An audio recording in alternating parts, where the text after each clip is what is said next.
और जो बंदा यहाँ पे आता है, ख़ास किसी के पास कागज़ हैं या नहीं है, उनको जॉब वो दे देते हैं। ख़ास शुरू में पैसे थोड़े कम होते हैं। फॉर एग्जांपल अगर आप घर लेते हैं तो आपको पैसे जो है ना 220 या 225 यूरो एक महीने के मिलेंगे।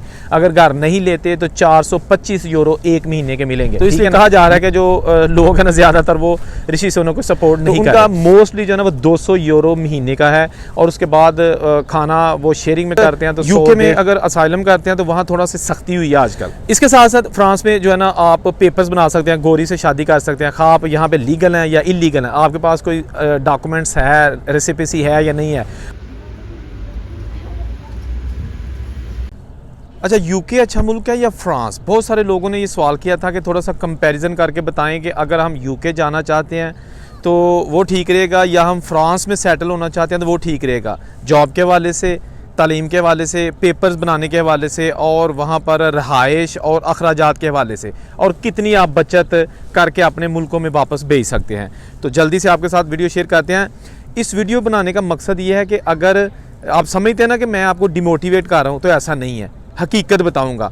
और अगर आप समझते हैं कि मैं आपको सब्ज़ बाग दिखा रहा हूँ, तो ऐसा भी नहीं है। मतलब कुछ लोग ऐसे होते हैं कि जब हम वीडियोस बनाते हैं ना, तो अगर हम कहें ना जी वहाँ पे हालात ख़राब हैं या मुश्किलात हैं, तो लोग कहते हैं भाजी तुसी भी छड़ के आ जाओ, वो उत्थे की कर दो। मकसद ये नहीं होता, मकसद रियलिटी बताना होती है उन लोगों को जो वाकई सीरियसली किसी मुल्क में जाना चाहते हैं, और उनको तलाश होती है किसी ऐसे बंदे की जो वहाँ पर मौजूद हो और वहाँ के हक़ाइक़ बता सके, ताकि उस हिसाब से वो अपना बंदोबस्त करके आएँ, पैसा लेके आएँ बाहर के मुल्कों में, ताकि कितने दिन अगर वो फ्री भी रहेंगे तो वो अपनी जेब से खा सके। ठीक है ना। तो अगर हम कहते हैं कि जी वहाँ आ जाओ, बाहर आ जाओ, आते ही जनाब पैसे हो जाएंगे, रहना पहला हो जाएंगे, तो ऐसा भी नहीं है। क्योंकि जब आप बाहर जाते हैं तो जाते ही बहुत सारी मुश्किलात होती हैं। तो खुदारा जब कमेंट्स करते हैं ना, तो ये ना कहा करें कि भाजी अगर मुश्किलात ने तो तुसी वापस आ जाओ, और अगर हम बताएं कि वहाँ पे हालात ठीक है तो कह दें क्यों जी मिसगाइड कर रहे हो, उत्थे तो हालात ही नहीं ठीक है। वीडियो को देखा करें, एंजॉय किया करें, बस। ठीक है ना। अच्छा, सबसे पहले हम बात करेंगे तालीम के हवाले से। जो यूके है ना, वो तालीम के हवाले से बहुत पॉपुलर है शुरू दिन से ही, क्योंकि वो एक इंग्लिश कंट्री है, और जो भी स्टूडेंट्स वहाँ पे जाते हैं उनको कुछ ज़्यादा प्रॉब्लम्स नहीं होती वहाँ पर कम्युनिकेट करने की, वहाँ पर जॉब करने की। जॉब भी अगर आप करते हैं ना, तो आपको इंग्लिश ज़बान आती है तो आप पार्ट टाइम कोई भी जॉब कर सकते हैं एज आ स्टूडेंट, क्योंकि यूके में आप 20 घंटे एज आ स्टूडेंट लीगल जॉब कर सकते हैं। ठीक है ना। इससे अगर ज़्यादा करेंगे तो वो इलीगल, यानी कि वो आप उनकी जो रिक्वायरमेंट्स हैं या उनकी जो रूल्स हैं उनको ब्रीच कर रहे हैं। ठीक है ना। तो 20 घंटे स्टूडेंट वहाँ पे जॉब कर सकता है, और अगर आप, जाहिर बात है जो स्टूडेंट होता है उसको इंग्लिश आती है। जबकि फ्रांस में अगर बात की जाए तो जो स्टूडेंट यहाँ पे आता है ना, उसको ज़बान का सबसे बड़ा मसला होता है। पार्ट टाइम जॉब थोड़ी सी मुश्किल मिलती है, इतनी आसानी से नहीं मिलती, क्योंकि जहाँ भी आप जाएंगे आपको फ्रेंच बोलनी पड़ेगी, क्योंकि यहाँ पे लोग किसी को इंग्लिश आती है या नहीं आती, लेकिन ये फ्रेंच ही बोलते हैं, और कोशिश करते हैं, इनकी कोशिश होती है कि जो भी इनके मुल्क में आता है वो भी फ्रेंच ही बोले। तो ज़बान का बड़ा मसला है फ्रांस में और यूके में, जो मतलब है एक बिग प्रॉब्लम है किसी भी बंदे के लिए जो नया आता है। इसके साथ साथ बात करेंगे यहाँ पे जॉब के हवाले से, कि जॉब यूके में क्या क्या जो नए बंदे वो कर सकते हैं। यूके में सबसे जो रेस्टोरेंट की जॉब बहुत आम है, आप डिलीवरी कर सकते हैं, खा वो साइकिल, मोटरसाइकिल या गाड़ी पे आप लोगों के घरों में खाना दे सकते हैं, या आप किसी पिज़्ज़ा शॉप पे मतलब एज आ एम्प्लॉय उनका काम कर सकते हैं। आप वहाँ पे उनके साथ सर्विस करें किचन में, जब उनका ऑर्डर आ जाता है तो वही उनको आपका मोटरसाइकिल देंगे, तो उसी पे आप बैठ के खाना भी डिलीवर कर सकते हैं। इसके साथ साथ जो बहुत सारी ऐसी कैजुअल जॉब्स हैं जो आप वहाँ पे कर सकते हैं। ठीक है ना। जबकि फ्रांस की बात की जाए तो यहाँ पे जो नए बंदे आते हैं ना, स्टूडेंट तो यहाँ काम में आते हैं, तो उनको बिल्डिंग लाइन का काम मिलता है, यानी कि जो कंस्ट्रक्शन का काम है। कंस्ट्रक्शन मीन्स कि जो घर बन जाता है तो उसके अंदर फिर जो भी है ना, मतलब फ़र्श डालने, कारपेट बिछाने, लकड़ी के फ़र्श डालने, इसके साथ साथ पत्थर लगाने, बिजली का काम सारा करना, प्लम्बरिंग का करना, रंग करना, दीवारों पे वॉलपेपर्स लगाने, इस काम में हमारे पाकिस्तानी माशाल्लाह बड़े सेट हैं। और जो बंदा यहाँ पे आता है, ख़ास किसी के पास कागज़ हैं या नहीं है, उनको जॉब वो दे देते हैं। ख़ास शुरू में पैसे थोड़े कम होते हैं। फॉर एग्जांपल आपको 40 या 45 यूरो एक दिन के फ्रांस में नए बंदे को काम करने के मिलेंगे। गो के ये पैसे थोड़े हैं, लेकिन नए बंदा जो है ना वो शुक्र करता है कि उसको चलो कुछ ना कुछ तो मिला। ठीक है ना। उसके पास वर्क राइट्स नहीं है तो काम चल जाता है। जो बंदा सीनियर होता जाता है, सीखता है काम, तो 70-80 यूरो एक दिन के जो है नॉर्मल है ना, वो फ्रांस में लोग कमाते हैं काम करने वाले। इसका ये मतलब नहीं है कि ये फ्रांस का सरकारी रेट है पे का। जो रूल्स एंड रेगुलेशन है उसके मुताबिक ये फिर भी थोड़े हैं, क्योंकि जो गोरे की कंपनी है ना वो आपको 100 से ऊपर देंगे एक दिन के, यानी 120 यूरो, 130 यूरो, 150 यूरो एक दिन के, जो लीगल रेट है। लेकिन हमारे देसी जो है ना वो तो आपको पता है ना, जहाँ भी आए उनकी जो है ना रेट एवरेज थोड़ी सी कम होती है।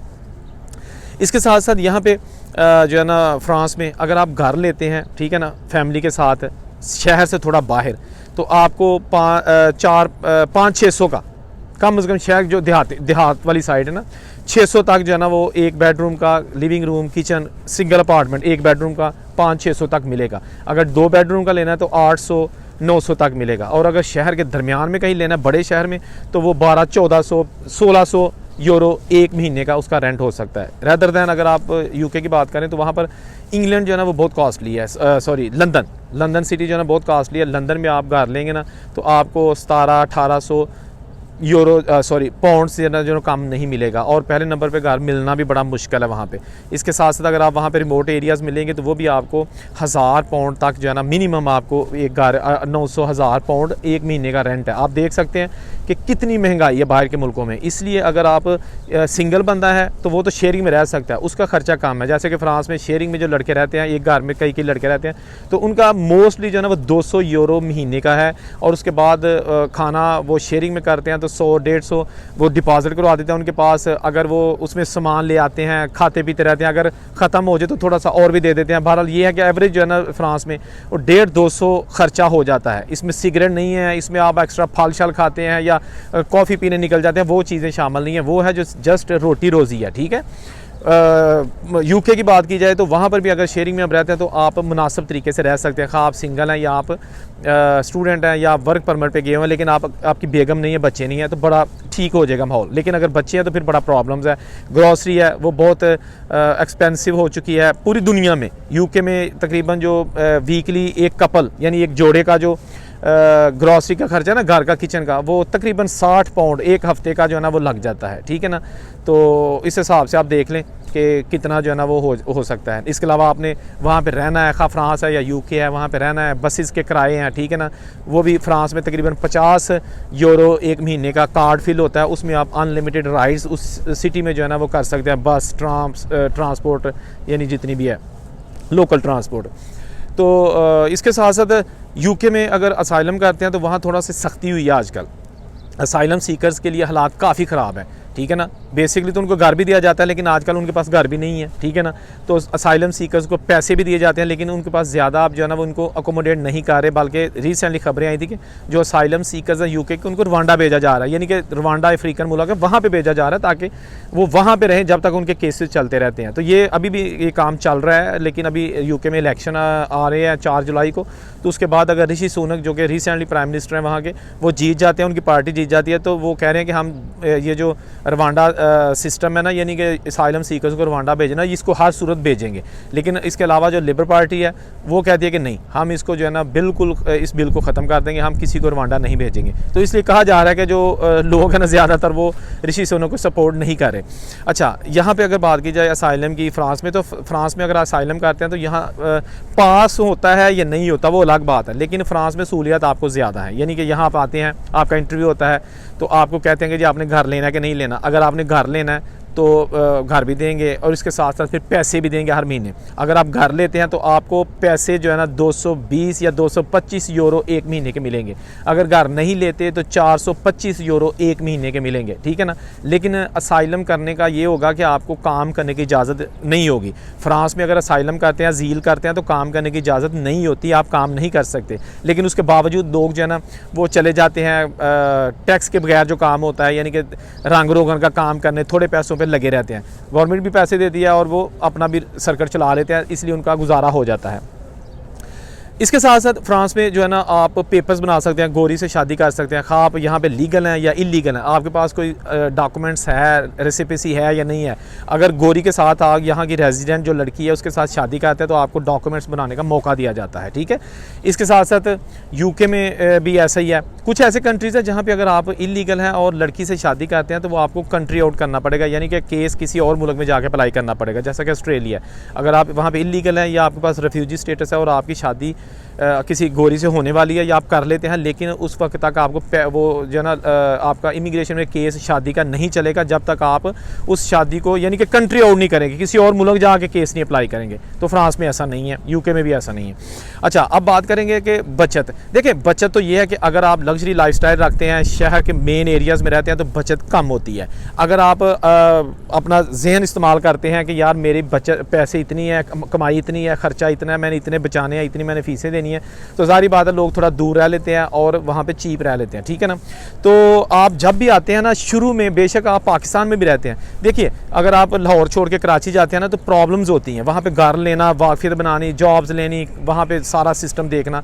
सिमिलरली आप बाहर के मुल्कों में जाते हैं तो शुरू में बड़ी प्रॉब्लम्स होती हैं। ये मत सोचा करें कि हम आपको जब कहते हैं कि प्रॉब्लम्स होती हैं तो हम कह रहे हैं कि ना जाओ, ना तो हमारे कहने से किसी ने रुक जाना है और ना ही हमारे कहने से किसी ने चले जाना है और ना ही किसी को वीज़ा मिलना है।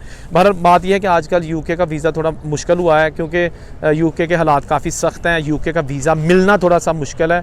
वर्क परमिट भी लोगों ने गलत तरीके से लिए थे जो यूके में बैठे हैं लोग, बहुत सारे ऐसे, लेकिन ये चलता रहता है। आप जाएं दूसरे मुल्कों में ज़रूर जाएं, लेकिन जहन में ये बना के जाइएगा कि जाते ही आपको बचत वगैरह नहीं होगी, जाते ही आप जस्ट अपने आप को सेटल करने की कोशिश करें, वहाँ पे रहने की कोशिश करें, माहौल देखें, अपनी स्टडी है तो स्टडी देखें, पेपर है तो पेपरों के लिए कोशिश करें, और अगर आपने वहाँ पे कोई स्किल है, आपके पास ऑलरेडी स्किल वर्क परमिट है, तो जारी बात है फिर तो आपके पास जॉब होगी, तो आप वहाँ पे सेटल हो सकते हैं। यूके में जो है ना, पहले ये था कि आप स्टडी वीज़े पर अपनी बेगम को बुला सकते थे, अब ऐसा नहीं है। अगर आप मास्टर वगैरह बैचलर डिग्री करने के लिए यूके में गए हैं तो नहीं बुला सकते। ओनली PhD अगर आप करने के लिए यूके गए हैं तो then you can call your wife, उनका स्पाउस का वीज़ा अप्लाई कर सकते हैं। तो ये छोटी छोटी चीज़ें थी, बहुत सारे पॉइंट्स शायद रह भी गए हों, लेकिन मैं वीडियो को ज़्यादा लंबा इसलिए नहीं कहता कि फिर दोस्त तंग पड़ जाते, कहता है यार आधे घंटे की वीडियो कौन देखे। तो मेरी कोशिश होती है कि 8-10 मिनट की वीडियो के अंदर ज़्यादा से ज़्यादा चीज़ें डिस्कस की जाएँ। जो चीज़ें अगर रह भी गई होंगी तो आप कमेंट कर सकते हैं, मैं कोशिश करूँगा कि उसको जो है ना सेपरेटली जो है ना एक और वीडियो बना दूँ। जहाँ रहें खुश रहें, औरंगज़ेब को इजाज़त दीजिए, अल्लाह हाफिज़।